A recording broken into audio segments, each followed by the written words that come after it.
नमस्कार दोस्तों। नई संसद भारत को मिल चुकी है और हमने उसके भव्य दृश्य भी देखे हैं। विपक्ष क्यों नहीं आया कौन नहीं आया वो सब छोड़ते हैं, वो उनकी मर्ज़ी है, आए चाहे ना आए। वो ऐसे इतने भव्य पल को अगर कोई छोड़ना चाहता है तो वो छोड़ सकता है। वजह कुछ भी हो सकती है, कोई उसे ताबूत के साथ कंपेयर करना चाहता है कर सकता है, कुछ भी वजह हो सकती है, वो उनकी मानसिकता है।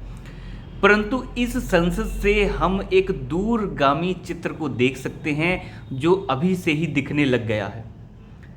जैसे ही प्रवेश हम संसद के अंदर करते हैं, उसके ऊपर जो शिलापट लगाया गया है जिसमें ये लिखा गया है कि नरेंद्र मोदी द्वारा इसका उद्घाटन किया गया। प्रधानमंत्री मोदी ने उसे किसी ऐसी लैंग्वेज में भी नहीं लिखवाया जो अलग लगे, उसमें भारतीय भाषा का इस्तेमाल किया गया। हिंदी में लिखा गया, तमिल में लिखा गया, अंग्रेज़ी में भी जो लिखा गया उसे हिंदी की तरह ही लिखा गया। हर चीज़ जो है एक बेहतरीन ढंग से थी। संसद के अंदर जाते हुए भारत का, अखंड भारत का एक चित्र, अखंड भारत का मानचित्र जब हम देखते हैं तो एक अंदर से ही एक वो खुशी मिलती है जो हर भारतीय लेना चाहता है। भले ही ये एक कल्पना की बात हो सकती है, बहुत सारे देश अखंड भारत के अंदर आते हैं, अफगानिस्तान से लेके आप दूर म्यांमार तक चले जाइए, लेकिन बात वो नहीं है। एक अखंड चीज़ को हमने अपनी पार्लियामेंट के अंदर रखा, ये बहुत बड़े मायने रखता है। पहले की सरकारें गुपचुप तरीके से बोला करती थी पीओके हमारा है, पीओके हमारा है। उनके छोटे छोटे नेता, राज्य मंत्री, ऐसे ऐसे लोग बोला करते थे।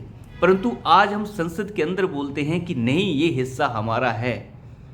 और जो हिस्सा फिलहाल जो है पाकिस्तान में नहीं भी है, चाहे वो अफगानिस्तान है, लेकिन हम अभी भी अखंड भारत की बात कर रहे हैं। और बात करने के साथ साथ हम अपनी संसद में भी वो मानचित्र लगा के रख रहे हैं। ये खुद में ही बड़ी अद्भुत बात है। हालांकि उस मानचित्र पर सभी वो पौराणिक नाम थे जो पूर्व में भारत के जगहों के थे। तो ऐसा नहीं है कि वो आज के नाम उसमें दर्शाए गए हैं, पुराने नाम दर्शाए गए हैं। और ये अपने आप में बहुत बड़ी बात है कि प्रधानमंत्री मोदी ने छोटी छोटी चीज़ों को ध्यान में रखा है। ये मानचित्र संसद के अंदर लगाना और ये कहना कि अखंड भारत जो है हमारे दिल से अभी गया नहीं है, तो कोई बड़ी बात नहीं है। अब जो है एक वो बात जिसे हम कल्पना में सोचते थे, अब वो आम होने लगी है। अखंड भारत की बात को अब बहुत बड़ा आप नहीं कह सकते, क्योंकि वो आम होने लगी है। भले ही ये थोड़ी कल्पना से परे की बात है, ये इतना आसान नहीं है कि हम अखंड भारत लेने के लिए दूसरे देशों को अपने अंदर लाने लग जाएं, लेकिन इसकी कल्पना तो कम से कम अब हम कर ही सकते हैं। ये बहुत बड़ी मायने रखती हैं ये बातें। दूसरा, जैसे ही हम संसद के अंदर जाते हैं वहाँ पे चाणक्य का चित्र है। चाणक्य के चित्र को घेरा गया है। आप जानते हैं संसद वो है जहाँ पे नीतियाँ बनाई जाती हैं, रणनीतियाँ बनाई जाती हैं। चाहे जंग की रणनीति हो, चाहे देश को चलाने की नीति हो, चाहे आर्थिक नीति हो, किसी भी तरह की नीति हो, वो सभी नीतियों का भंडार रहे हैं आचार्य चाणक्य। तो आचार्य चाणक्य को वहाँ पे स्थापित करना ये अपने आप में बड़ा ही अद्भुत है। और प्रधानमंत्री मोदी ने इस चीज़ का ध्यान रखा है, ये एक बहुत बड़ी मायने रखता है।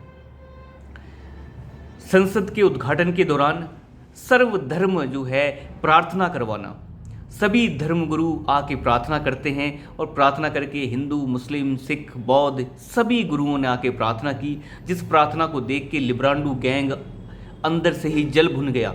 उन्हें पता ही नहीं लगा कि हो क्या रहा है। हालांकि संसद का जो उद्घाटन जो हवन यज्ञ के साथ किया गया, उसके बाद सेंगोल की स्थापना की गई, वो सारे के सारे हिंदू रीति रिवाजों के हिसाब से हुआ। और होना भी चाहिए, क्योंकि हमारी परंपरा किसी मुस्लिम परंपरा नहीं है, हमारी परंपरा केवल हिंदू परंपरा है। हमारा एक धर्म है, बाकी सब तो संप्रदाय हैं, उनका कोई फर्क पड़ता भी नहीं है। हम एक धर्म है, बाकी संप्रदाय हैं, ये सभी जानते हैं। तो उद्घाटन हिंदू रीति रिवाजों के हिसाब से हुआ, ये बहुत बेहतरीन है। हाँ, यहाँ पे सभी का ये देश है, हिंदू, मुस्लिम, सिख, ईसाई सबका देश है, इसलिए सर्वधर्म प्रार्थना के साथ उसका समापन हुआ। तो ये छोटी छोटी बातें थी, लेकिन इनके मायने बहुत बड़े हैं। प्रधानमंत्री मोदी ने एक वीडियो भी शेयर किया जिसमें डिटेल है किस तरीके से संसद अंदर से दिखती है, किस तरीके से राज्यसभा, किस तरीके से लोकसभा को दर्शाया गया है लोकसभा में, और किस तरीके से हरे रंग का जो पट आप देख सकते हैं, जगह जगह जो लेदर फिनिश है वो दिखता है। सामने बिल्कुल जो है अध्यक्ष की जो आसन है, अध्यक्ष के आसन के जस्ट बगल में जो है सिंगोल को स्थापित किया गया है, उसके ऊपर जो है अशोक चक्र लगाया गया है। तो ये छोटी छोटी बातें मिलकर बहुत बड़ी बात बन जाती है। देश की संस्कृति की एक एक झलक जो है हर दीवार पर दिखती है। हर दीवार पर ऐसा लगता है कि देश, मानो हम देश को पूरा का पूरा ही संसद में घूम सकते हैं। पूरे के पूरे संसद में ऐसे लगता है कि हर एक प्रदेश को हम घूम रहे हैं, चाहे वो सिक्किम की संस्कृति हो, तमिल संस्कृति हो, मलयालम हो, चाहे गुजराती हो। ये सभी के सभी की व्याख्या जो है संसद की दीवारों पे उकेरी गई है, और यह अपने आप में बहुत बड़ी बात है। अंग्रेजों द्वारा खैरात में मिली हुई संसद में हमने 70 साल बिता दिए, तो कम से कम अब तो हमें अपने दिमाग को एक विकास की तरफ ले जाना चाहिए। तो मुझे लगता है कि जिस तरीके से ये उद्घाटन हुआ है, ये अपने आप में अद्भुत था। कुछ लोग आए, कुछ लोगों ने विरोध किया, कुछ लोग नहीं आए, वो अपनी जगह पे है, वो उनकी मानसिकता है। वो आए चाहे ना आए, उससे कोई फ़र्क पड़ता भी नहीं है। लेकिन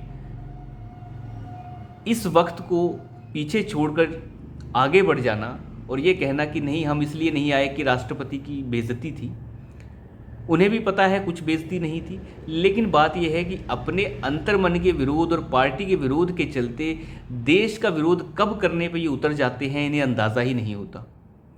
तो ये बहुत गलत बात है, इससे गलत संदेश जाता है। जो ताबूत की पार्टी है, जो ताबूत को, संसद को और ताबूत को एक जैसा बता रहे हैं, वो खुद ताबूत में जाने वाले हैं। वक्त बहुत नज़दीक है। जो संसद से दूरी बना रहे हैं, जनता उन्हीं से दूरी बना लेगी। तो मुझे लगता है कि सभी विपक्षी पार्टियों को थोड़ा सा अंदर बैठ के थोड़ा सा समझना चाहिए। मोदी विरोध में कहीं आप देश विरोध पे ना उतर जाएं। जिस तरीके से धार्मिक उच्चारण, धार्मिक मंत्रोच्चारण और रीति रिवाज के साथ ये संसद का उद्घाटन हुआ, कांग्रेस इन चीज़ों को कभी पचा ही नहीं सकती, वो बर्दाश्त से बाहर है उसके। लेकिन फिर भी वो हुआ है, और ये एक झलक है आने वाले भविष्य की। ये वो झलक है जो मोदी ने दिखाई तो है, परंतु बड़े ही सोच समझकर उन्होंने बिना ज़्यादा कुछ बोले ये सारा का सारा कार्यक्रम किया है। मोदी की एक खासियत है, वो मुंह फट की तरह कभी ज़्यादा बोलते नहीं हैं, बड़े ही सोच समझकर कदम उठाते हैं। और मुझे लगता है कि ये जो कदम उठाया गया है, ये एक बड़े कदम की एक छोटी सी शुरुआत है। तो अभी के लिए इतना ही। धन्यवाद।